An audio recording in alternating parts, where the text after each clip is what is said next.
Nouveau refus du Hamas. L'organisation terroriste a refusé de libérer ne serait-ce qu'un nombre limité d'otages, selon Anthony Blinken. Le secrétaire d'État américain a tenu ses propos lors d'une conversation téléphonique avec son homologue égyptien. Ce dimanche, le département d'État a publié lundi le compte-rendu de la conversation entre les deux diplomates. Les propos d'Anthony Blinken montrent une fois de plus que le Hamas n'a cessé de rejeter toutes les propositions de libération d'otages qui lui ont été présentées. Parmi les offres faites aux terroristes de Gaza, la proposition du président égyptien Abdel Fattah al-Sisi, émise la semaine dernière, elle prévoyait un cessez-le-feu de 2 jours à Gaza, au cours duquel 4 otages israéliens seraient libérés en échange de terroristes palestiniens sous les verrous en Israël.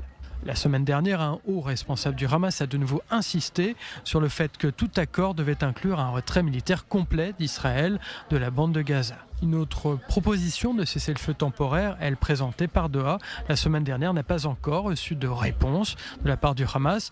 La proposition du Qatar verrait la libération de 11 à 14 otages de Gaza en échange de prisonniers palestiniens et d'une trêve d'1 mois dans la bande côtière. Cependant, selon la 12e chaîne israélienne, de hauts fonctionnaires israéliens ainsi que des responsables sécuritaires ne croient pas que le Hamas acceptera l'offre.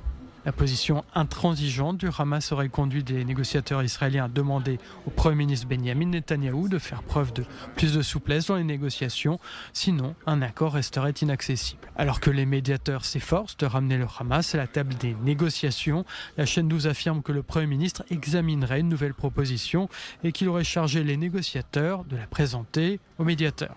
Selon la 12e chaîne, afin d'obtenir la libération d'otages, Jérusalem serait prêt à offrir aux terroristes plusieurs millions de dollars pour la libération de chaque otage. En outre, les kidnappeurs qui libèrent les otages se verraient garantir un sauf-conduit hors de Gaza pour eux et leurs familles.